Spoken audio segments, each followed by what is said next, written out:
So after spending way too much time replaying Chrono Trigger for my analysis video, I watched a couple tier lists and realized that literally every single one of them has absolutely no idea how this game works. Sorry, but you're all wrong, and let me explain why. Instead of Chrono, let's actually start with the first half of the reason literally everyone but me is wrong. Marle. Most people put Marle at the bottom of the tier list, and that's because most people are actually stupid. In fact, she's arguably the best character in the game. I'll explain why she's still definitely not in a second, but here's why she's not last. She has the haste ability. This is, hands down, easily the best ability in basically every JRPG ever, and Chrono Trigger is no different. Like, okay, say this is the only thing you use her for. This doubles the speed of every party member you cast this on. So now, even if this was literally the only thing she's useful for, which obviously she can do other things, but just for the sake of argument, let's say that it is, your other two party members basically become 4 party members. So she alone, mathematically, is as strong as 2 party members, or presumably, if your other 2 party members include one of the strongest characters, you'll see where this is going in a second, then she's more like 3 party members. What the fuck, that's so good, and you're stupid if you don't agree. This alone would make her the best character in the game, except for all of the reasons why it doesn't, which I'm going to explain right now. The main reason is that yes, the rest of her kit is completely underwhelming. Her attacks suck and her magic is mediocre. So she's literally only useful in boss fights where you might cast haste and basically nothing else. However, this doesn't actually make her the worst character, and this is why. Basically, once you get Luca to high enough level, she'll one-shot every single mob anyway, so this actually doesn't matter. And earlier in the game, Marle's magic and dual attacks are actually pretty good. So really, for most of the game, this either isn't a weakness or is completely irrelevant as a weakness. So the main reason people think Marle having haste isn't as good as it should be is because haste helm is an item you can charm from enemies in the Black Omen. However, this still does mean not equipping the Prismatic Helm, also charmable from enemies in the Black Omen, you'll see where this is going in a second, which gives immunity to status effects, which is just better if you have another way to cast haste on your party. So, purely objectively speaking, Marle is the best character in boss fights because she's the only way to acquire haste besides the helmet, which isn't the best helmet if you have Marle in your party. However, I'm not putting her in top tier because, one, yes, she literally just makes the 2 other best characters in the game better. So there's a case to be made. This makes her objectively, at best, the 3rd best character. But also, yeah, the rest of her kit is still underwhelming, and so I would prefer to just use someone else for most of the game rather than design my whole team around an otherwise okay character. But I'm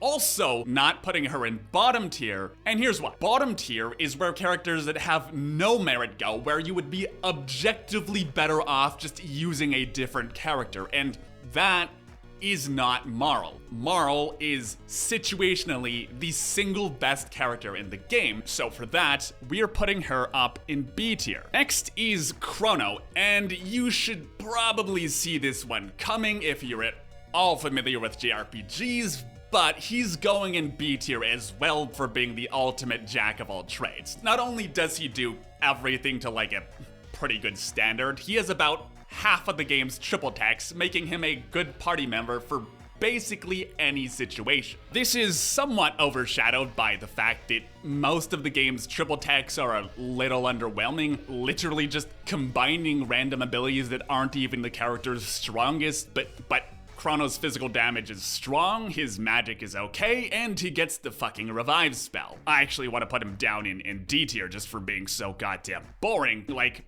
yay, not only does he do everything like every other JRPG protagonist ever, he's fucking optional. Overall though, the fact that he's intended to be paired with every other character means that unlike a certain other character, Chrono is never directly overshadowed by anyone else, meaning he also gets to go into B tier. Next, Frog is one of my favorite characters. However, after playing him through the end of the game, he's let's be honest, he's pretty mediocre. His magic sucks, his heal kind of sucks, being able to crit most of the time is really cool, but his physical damage still just pales in comparison to Ayla. You could probably start to see where this is going. And this would all be fine, but his ultimate move, Frog Squash, is honestly just like super underwhelming. Since you have to be at really low HP for it to be effective, and while it admittedly does do pretty good damage if you are at low HP, you are just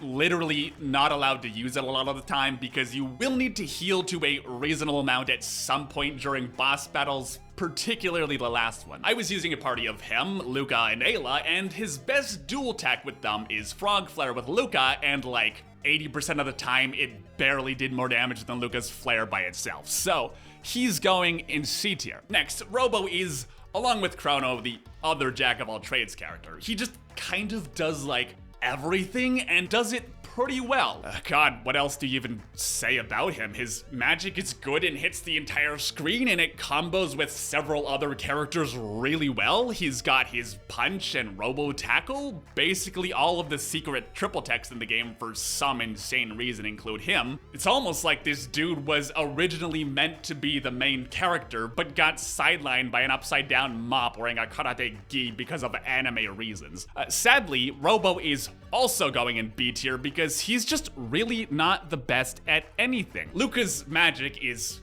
way better than his, same with Ayla's physicals. I think even Frog's physicals are better than his. Most other tier lists would point out that his healing is basically the best if you invest in him some of your magic tabs, but most other tier lists are fucking wrong. Sure, yes, his healing is really good, but this isn't anywhere close to the best healing in the game because the best healing is casually farming mega elixirs from enemies in the Black Omen. You can probably start to see where this is going. You could say this takes time to grind, but it literally does not, because Luca will one-shot everything in the Black Omen anyway, meaning you basically have a free turn to loot in every single fucking encounter. If you're about to point out any problems with this, hold on, you'll see where this is going in a second. So no, Robo goes in B tier for basically being a second Chrono. Magus. Magus is the only optional character in the game, and thank God, because he's objectively the worst character, and it's not even close. Not because he's the weakest. I mean, he can cast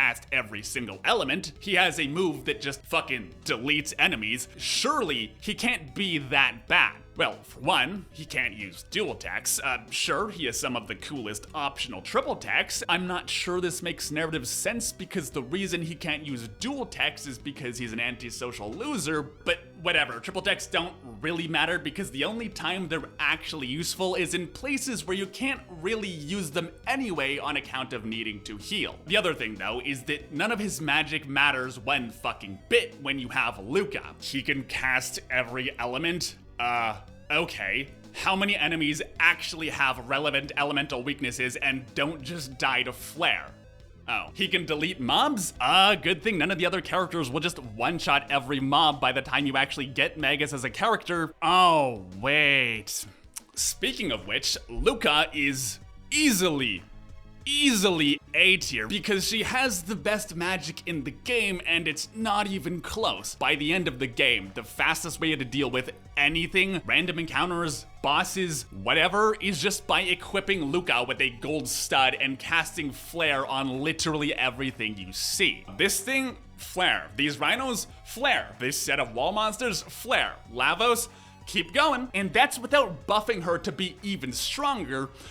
Or you could just keep casting 4 MP flares and watch as all challenge drops out of the bottom of this game. It's almost even comical. She basically does the most damage at every single point in the game to the most number of enemies, and there is no point where she's not doing basically the most overall damage, except for maybe, well, you'll see where this is going in a sec. Now, I've seen a couple other tier lists that rank her lower because of her weaker defenses. Except, no, what are you doing? Just equip her with a prismatic dress and a rainbow hat and she's basically invincible. Wait a sec, you're not supposed to have both of those, you say? Don't you just choose between one of them? Yeah, this tier list would look a whole lot different if it weren't for the presence of one other character. See, the thing with tier lists is you can't just evaluate characters based on what they do in a vacuum, because it's a game, and except for the very beginning, you always have two other party members. The reason Magus is the worst character is not because he's the weakest, it's because there are objectively the fewest number of reasons to use him as a character. You can't rank him based on his raw stats because there are 6 other characters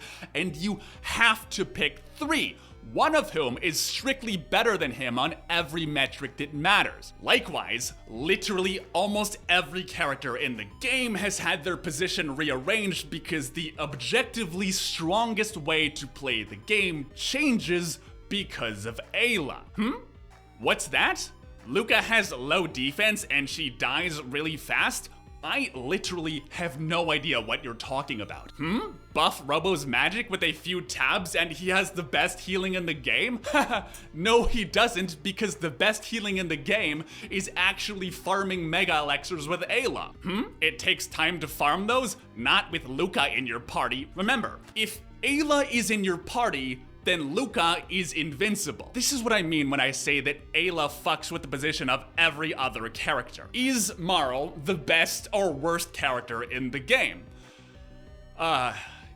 Yes? Oh, what's that? Some of the characters are faster than others? Well, if you just charm this one random wall enemy, you get speed tabs, and no joke, just by playing the game normally and casting charm on the correct enemies, I literally maxed out speed for my entire fucking party with no effort on my first time visiting the Black Omen. And you can also do this with power and magic tabs, and while I did do some, the game is just so easy by this point that there really isn't any point trying to max out any of your other stats. By the way, did I mention Ayla also has by far the best physicals in the game? I was gonna keep the number of tiers down because there's only 7 characters, but Ayla is so broken that she can't possibly go in anything but her own top tier.